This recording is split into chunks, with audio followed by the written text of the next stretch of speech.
저는 현재 초등학교 2학년 담임입니다. 몇 달 전 아이들끼리 싸움이 벌어져 학생들이 하교 후 당시 싸움이 났던 아이들의 학부모님 3분과 교실에서 상담 중이었습니다. 그런데 갑자기 학부모님 중 한 분이 저에게 욕설을 하며 뺨을 2대나 때렸고 폭언을 했는데요. 저는 이후 굉장히 충격을 받아 정신과 치료를 병행하며 병휴직을 했고 그 기간 동안 교권보호위원회가 열려 서면 사과를 하는 것으로 결정이 났습니다.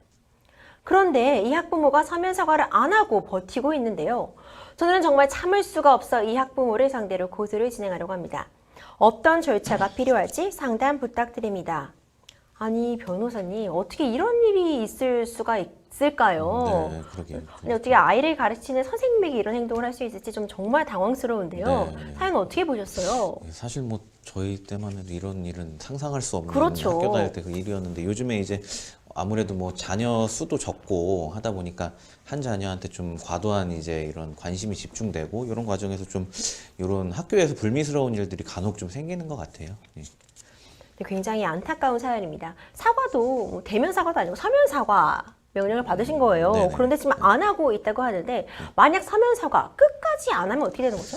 네, 일단 사과라는 거는 이제 개인의 어떤 내면의 어떤 양심의 문제이기 때문에 물론 이제 선생님께서도 굉장히 좀 정말 당황스럽고 황당하실 것 같지만 그 어떻게든 뭐 강제로라도 사과를 받으시고도 싶을 거예요. 하지만 이제 우리 판례는 어쨌든 우리 사과라는 거는 이제 개인 내면의 어떤 양심에 따른 거기 때문에 이거를 뭐 강제적으로 어떻게 사과를 할 수 있는 그런 방법은 사실은 없습니다.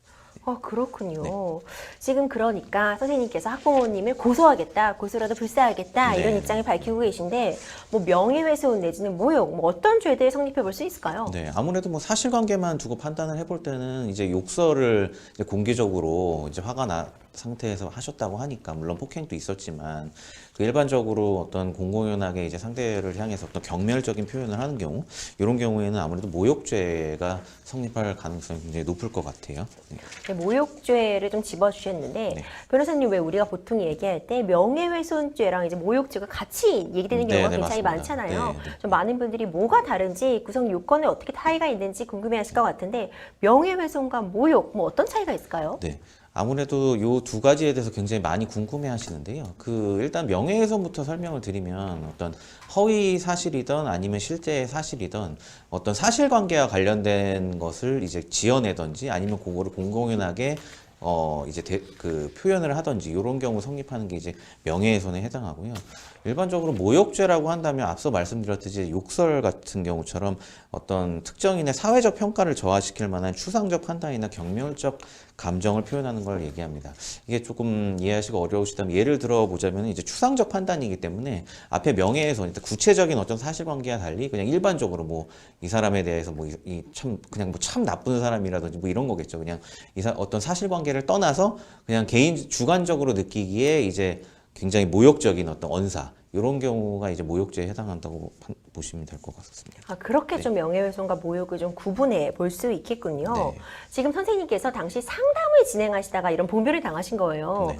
이런 경우 상담이라는 업무 진행 중에 일어난 사건이다 보니 뭐 공무집행 방해 같은 거 생각해 볼 수 있지 않을까요? 네, 맞습니다. 그 공무집행방해죄가 이제 사실관계상은 당연히 성립한다고 보는 게 맞을 것 같고, 요거에 대해서 조금 구체적으로 설명을 드리자면, 아무래도 이런 일들이 조금 안타깝지만 최근에 이제 종종 좀 생기다 보니까 그 법제처에서도 요 관련해서 조금 논의들이 좀 있었던 것 같아요. 그래서 제가 좀 찾아봤는데, 그 교원지위 향상 및 이제 교권보호를 위한 특별법에 이런 이제 학부모가 교사들을 상대로 어떤 폭력 행위나 어떤 협박을 하는 경우에 특별히 어떤 이 특별법상 개정을 통해서 좀 엄히 처벌하려는 이런 움직임, 이런 거에 대한 그 법제처 검토가 있었는데 그 법제처 의견으로는 오히려 그렇게 하지 말고 차라리 공무집행방해죄를 좀 엄격하게 적용을 해서 당연히 이제 공무원 신분인 그 경우가 대부분이기 때문에 이런 경우 엄격하게 적용을 해서 판단을 한다면 뭐 굳이 이제 법 개정 없이도 사안을 해결할 수 있다 이런 판단이 나왔어요.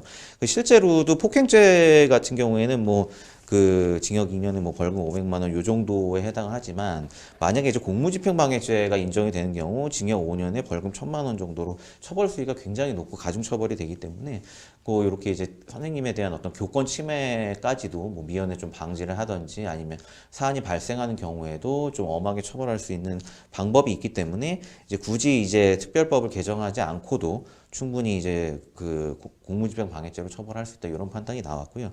앞으로도 이제 이런 쪽으로 어쨌든 유권 해석이 나왔기 때문에 이런 불미스러운 일이 발생하는 경우 공무집행 방해죄로 충분히 처벌을 받을 수가 있습니다. 그렇군요. 유권 해석이 나왔기 때문에 앞으로 이런 침해 상황에서 이제 공무집행 방해 어떤 식으로 적용이 될지는 좀 지켜볼 필요가 있을 것 네, 같아요. 맞습니다. 그렇다면 변호사님, 공무집행 방해 어떨 때 적용이 될 수 있는 걸까요? 네, 일단은 폭행 이제 그냥 협박이 들어가야 되는데요.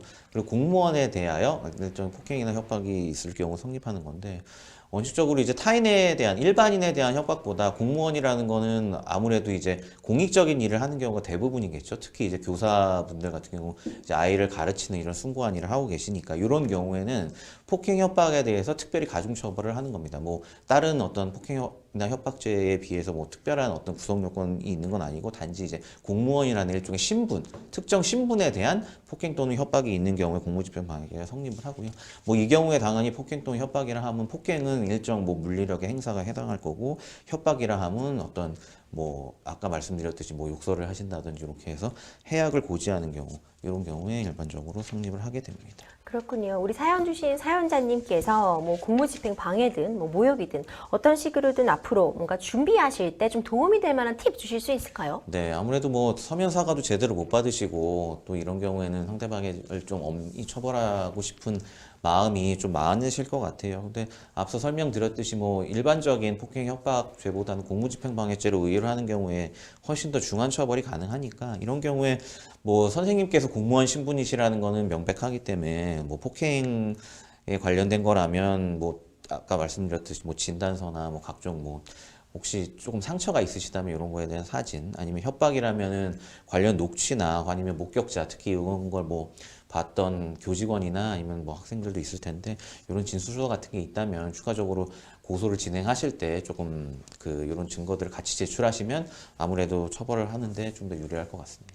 네, 우리 마지막으로 상담자님께 좀 조언 한 말씀 해주시면서 정리 좀 해주시죠. 네, 참 뭐 저도 이런 일이 안 발생했으면 좋겠고 너무나 안타까운 사연인데 더군다나 그 이제 학부모님께서 욕설을 하시고 폭행까지 하셨으면서 사과를 안 하시면 또 더욱더 안타까운데요. 이제 사과라는 거는 이제 법적으로 좀 강제하는 방법은 없으니까 이런 경우에는 차라리 조금 엄하게 좀 교권을 엄중히 확립하는 차원에서라도 일단은 좀 형사 고소를 진행하시는 것도 하나의 방법이 될 것 같습니다.